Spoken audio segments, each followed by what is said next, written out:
Hello. Ça faisait longtemps, hein. Bon, la petite Alpha Mito de madame, le 1600 JTDM 120 horsepower. Qu'est-ce qu'il y a à faire là-dessus? Bah, il y a un petit vidange filtre et plaquette avant. Donc, bah, le petit tour du panier, pas grand-chose. Un jeu de plaquettes neuves avec des vis et machin. 5 litres d'huile 5W30. Le filtre à air. Le filtre habitacle, filtre à pollen. Et le filtre à huile avec son petit joint fourni avec. Donc c'est la première fois que je fais l'entretien et que je commande des pièces pour cette voiture là. J'espère que je me suis pas trompé dans les références. On le verra. Donc là, ce que je vais faire, comme d'hab, je vais soulever l'auto. Je vais sécuriser avec chandelle de chaque côté. Je vais commencer par faire la vidange d'huile et pendant que ça coule, je ferai les plaquettes. Donc là, je vais installer les chandelles, tout le tralala, défaire la plaque en dessous. Et c'est parti! Donc une fois que tu as sécurisé la voiture, c'est-à-dire tu as mis le frein à main, t'as mis les chandelles, je les ai mis au niveau des triangles. Donc une fois que tu as fait ça et que ton niveau de confiance est supérieur à 50% par rapport au fait de pouvoir se glisser en dessous en toute sécurité, tu peux prendre ton tournevis T20, Torx T20, quelques vis en dessous et le cache saute, résidu d'une ancienne fuite. Ou pas. J'en ai profité pour enlever le cache qui était au-dessus du moteur, simplement en tirant dessus. J'ai défait le bouchon du liquide de frein. Quand je repousserai les plaquettes, ça facilitera la remontée du liquide dans le bocal. Et j'ai également enlevé le bouchon de remplissage. Ça facilitera l'écoulement. Donc là, je vais me glisser en dessous et je vais faire couler l'huile. Et je suis toujours en train de chercher l'emplacement du filtre à huile. Je ne l'ai pas encore trouvé. Donc on va vidanger. Donc la vidange, le bac. Carton en cas de fuite urinaire. Un écrou de 13. Ça me fait penser que j'ai oublié de recommander un bouchon de carter neuf. D'habitude je fais ça là, pour le prix. Mais là j'ai oublié. J'ai fait aussi chauffer un peu le moteur, là, je vais laisser tourner 10-15 minutes au ralenti, histoire que l'huile elle soit un peu plus chaude et plus fluide, afin de faciliter l'écoulement. Donc, clé de 13, douille de 13, écrou de 13 et vidange. C'est parti. Un peu particulier ce triple jet, dont celui-là en torsade. Voilà. 4 jets. J'ose pas enlever le bouchon. On va laisser comme ça pour le moment. Tant qu'il n'y a pas trop de pression. Hop. C'est beau. Voilà pourquoi les doubles triple jets là. En fait, dès que tu desserres un peu, t'as l'huile qui va sortir par les trous. Est-ce que c'est fait exprès? Probablement. En fait, ça t'évite de retirer le bouchon à fond et que t'as un jet super puissant là. C'est peut-être fait exprès. Bah non, c'est fait exprès. C'est beau. En fait, je me suis jamais fait d'italienne. Bah ouais. Bon. Pendant que ça coule, je vais faire le filtre à air, tiens, et continuer à chercher où est le filtre à huile. Pour le filtre à air, relativement simple. T'as 4 vis. 1, 2, 3, 4. 4 vis crucis, comme ça. À côté. Après, tu défais ce petit clipson jaune là. En tirant avec l'ongle vers le haut. Et puis tu retires la prise du débitmètre. Gentiment. Ah putain, chienne. Ah, voilà. Et puis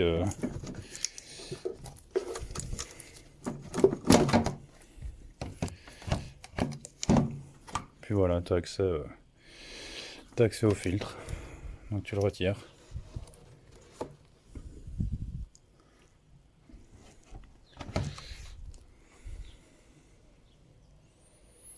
Donc bon, je sais pas si la mousse noire s'est fournie avec, là je vais voir. Il est pas trop dégueulasse, j'aurais pu juste le souffler. Mais bon, on va le repasser, on a le nouveau. Donc le nouveau est bien fourni avec une mousse également en dessous, donc ça on va jeter. Donc j'ai pris un chiffon propre et un peu de nettoyant fin et j'ai nettoyé grossièrement, on va dire, l'intérieur de la boîte. Donc je vais remettre le filtre à sa place, les 4 vis, le connecteur. Et je ne sais toujours pas où est le filtre à huile. Bon, première galère, le filtre à air. Bon, pour l'enlever, en forçant un peu, ça va tout seul, mais tu vois ici, c'est des genres de... C'est pas des genres, c'est des crochets. Il y a 3 crochets qui rentrent en dessous, donc idéalement, il faut rentrer comme ça et puis descendre. Donc en mettant le filtre à air sur la partie du haut, et puis quand tu descends, pousse un peu pour qu'il rentre. Donc je me suis quand même bien fait chier. Ce que j'ai fait, j'ai enlevé le collier qui était ici. J'ai enlevé une vis de 10. Putain, je la vois pas au téléphone. Elle est là, je la vois avec mon doigt. Enfin, il y a une patte, j'arrive pas bien à éclairer. I'm sorry. Bah non, je n'y arrive pas. Bref, il y a la boîte à, le dessous de la boîte à air qui tient avec une vis de 10 là. Il faut défaire cette vis là. Là, c'est enfoncé dans un cylindre bloc, là aussi. Une fois que tu as défait la vis là, le collier, poum, tu as tout qui vient. Et j'ai eu plus facile de le remettre comme ça. Je l'ai trouvé, ce filtre à huile.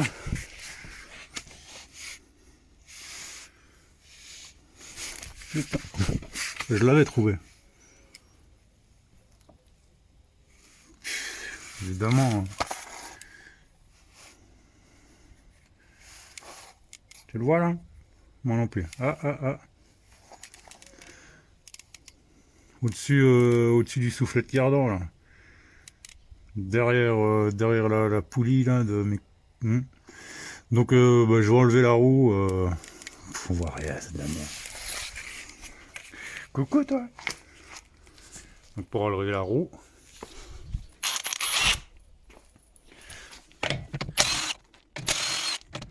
Ah, ouais.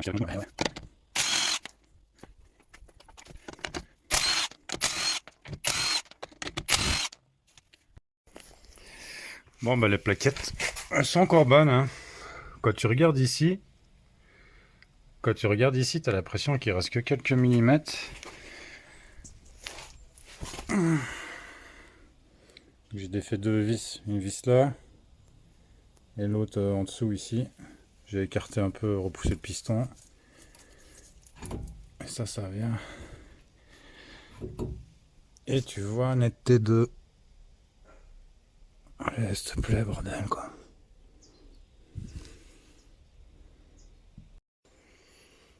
Voilà, bah, quand tu regardes là, bah, il reste bon centimètre, donc il n'y a pas besoin de les remplacer, je les aurai pour la prochaine fois. Donc j'ai retiré un petit cache plastique qui tenait avec 3 vis. Que voilà. J'ai des problèmes de netteté là.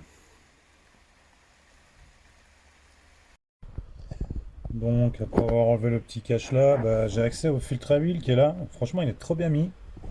En plus quand tu vas l'enlever ça va couler, donc il y a de l'huile qui va couler là. Je trouve ça pas mal.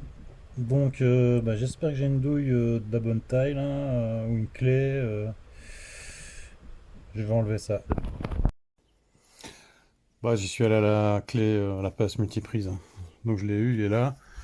Bien évidemment, bah, ça a coulé sur le soufflet de cardan, machin. Je vais en nettoyer après. Mais... je sais pas trop comment faire pour pas que ça coule. Je sais pas comment ils font en temps normal, les vrais professionnels qui te prennent 413 euros. Bah voilà, bon, ça a été. Donc là, j'ai enlevé l'ancien joint qui est placé dans la petite gorge là ici avec le tournevis plat. Je vais remettre le nouveau, remettre le nouveau filtre, renettoyer un peu le bordel et puis je vais remonter. Donc voilà, le filtre que vous voyez là, donc j'ai remis le nouveau joint, je l'ai graissé légèrement, j'ai pris des petites gouttes qui continuent à couler pour graisser le joint. Je l'ai resserré à la main et j'ai serré à la main jusqu'au bout, j'ai pas réutilisé la clé. Donc voilà, donc pour le filtre c'est bon, ça continue à couler gentiment goutte à goutte. Je vais remonter le petit cache et changer le filtre à habitacle. Voilà. Le filtre à super pollen il se trouve derrière ce cache là. Donc il faut tirer dessus. Voilà, il faut tirer dessus pour le faire sauter. Putain, ça peut envoyer déjà.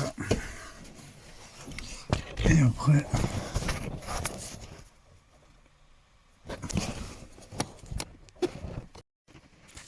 Tu vois, le filtre est dans cette magnifique boîte là. Donc ça c'est le nouveau. Et il faut le rentrer en diagonale, pousser un peu en bas, pousser un peu en haut. Bien sûr, après avoir enlevé ces petits trucs là. Alors là, je vais essayer de la remettre sans visibilité aucune, hein, même en me contorsionnant, je ne vois rien. C'est...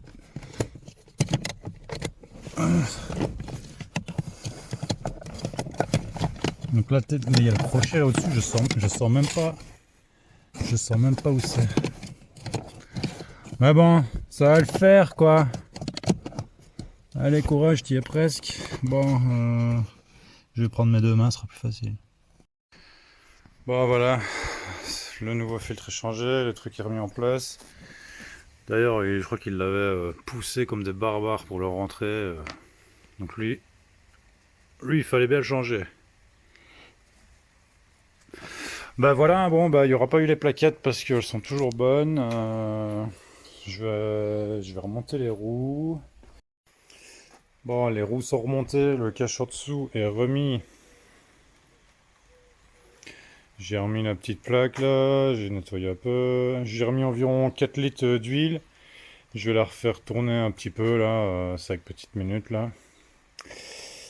Et puis je vais vérifier le niveau avec la jauge là, et puis ajuster, et puis ce sera bon. Donc voilà, j'ai fait tourner un peu. Il manquait un peu. On voit qu'ici je suis aux 2 tiers, donc on est pas mal. Et en plus sur ce modèle là, au tableau de bord, tu as l'affichage. Désolé.